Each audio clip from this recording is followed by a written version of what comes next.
Now, this left hand side of the heart is concerned with your mother and with Shiva, the existence. You get your existence through your mother. And Shiva and Parvati, they are your parents. Both of them are your parents as far as your existence is concerned. And it is such a beautiful center, is your heart center. You want somebody to do something for you, try this. You want that somebody should yield or something, you find somebody very obstinate. I have told you that you can beat them with shoes, do all those things, but there's a very simple way if you know how to do it. You see, you just think of their hridaya, their heart, and put a bandhan to that. And you can do it so beautifully. You can melt a person without any difficulties if you know how to handle their heart. You have to appeal to their heart. And that's the best attraction, I tell you. And the best secret method by which you can bring good in them. When you are talking to somebody, supposing I now, intellectually if I start quarreling with you, you will give me up in no time. But I have to use your heart power and I have to enter into your heart, and that is how it works. So always when you want to do something like that, just humble down yourself in your heart. That is first. First of all, you must humble down yourself in your heart. And from there, to work on the heart of others, just put a bandhan and you will see a person will melt away. We melt our intelligence, our ego, everything, even your superego in your heart. So it's a very easy thing if you know how to approach people through their heart. And that is only possible if you are genuine. Because genuineness is something that a heart recognizes. You can befool a person with your cunning methods, but the heart will recognize it later on. And the person will hate you. Even if you talk to someone, oh, very much, very good, thank you very much, very nice. And the heart knows, oh, he's trying to befool me and he is very cunning. The heart is going to hate such a person. And heart has the art to see and feel the person. So if you could appeal to somebody's heart and put a bandhan on the heart, you can melt that person. And if you love someone and if you want that person should be corrected, supposing such a person is a drunkard or a person who beats you and is torturing you because he's under the spell of some drugs or some sort of a foreign thing, then you just put bandhan to his heart and you'll see they'll be changing. They'll be changing very fast. And that's why you say change of heart. Everywhere you'll find, in every scripture, it is written, change of heart is needed, not the change of clothes. So it's not intellectual change, but or rational changing, but it is the change of heart, and that is brought about by moving the heart chakra on the right hand side in the clockwise manner. That is the heart itself in the clockwise manner. If you can do that, you can really do marvels. And that's how, on a collective basis, the heart is sort of the innermost string of the collective one string that is passing through all of us. So if you could strike at the innermost, because in a 3.5 circle, that's the innermost point. If you touch there, it passes over this. Supposing you touch somewhere else, then it might break. But at the beginning, if you start striking it, it goes very nicely and passes into complete circumference. Now the center one I have told you is the heart plexus, which we call as cardiac plexus, and it has got 10 subplexuses. And the English names for that, I'm going to give you the complete list. I don't know when we'll have time to go through the medical journal, but I'll find out all of them and I'm going to tell you what they call it in the medical terminology. But they know that there are 10 subplexuses which are supplying to the muscles of the heart, to to the lungs and to the right side lungs, and that's how they divide it. But they do not know that it is already 3 parts, and then there are 10 petals which are working it out. 12 petals that are working it out. So 3 divided into 12 is 4 each side. But actually it is not so. It is the 10 petals are together in the center. And the center one is known as the Sacred Heart. In the Bible it is called as Sacred Heart. And the sacredness of that heart in the abstract form is the motherly love of God. That's why the Jagadamba, the mother of the universe, resides in that. And those 12 petals act according to the mother of the heart. And that's why we cannot allot them to this side or that side, because it is she who actually makes them pulsate. So here she becomes the dominant person and not the heart. They are the spirit rules. So spirit has rules by itself, and it is ruled with the help of the reflection of God Almighty Himself. It is on its own. It is arbitrary. It sees, it watches, it is the witness. It watches the play of these 12 petals here. But if it finds that there is too much of strain on the centered one, it just switches off. And when it's switched off, the whole thing... You see, so you must understand the difference between the other chakras and this one is that there is a spirit and the on the other side is a human perfect personality. 3 things together. Now, if you reduce them to our 3 powers, you'll understand. On one side is the instrument, or you can say the nucleus for the left-hand side working.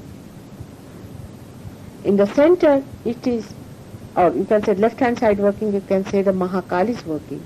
In the center, you can say it is for the Mahalakshmi working, and the nucleus for the working of the right-hand side is in the heart. On the right-hand side, where Rama resides, because we can call it a nucleus. He was active. He was active without feeling. Without feeling, they witnessed it. Now they combine here, where Krishna came and he felt the witness state. And he called it as Leela, is the whole play. Rama never called it as play. But he called it as play. So that's why Krishna here is completed. And that's why we call him a Sampurna. He's a complete incarnation at him.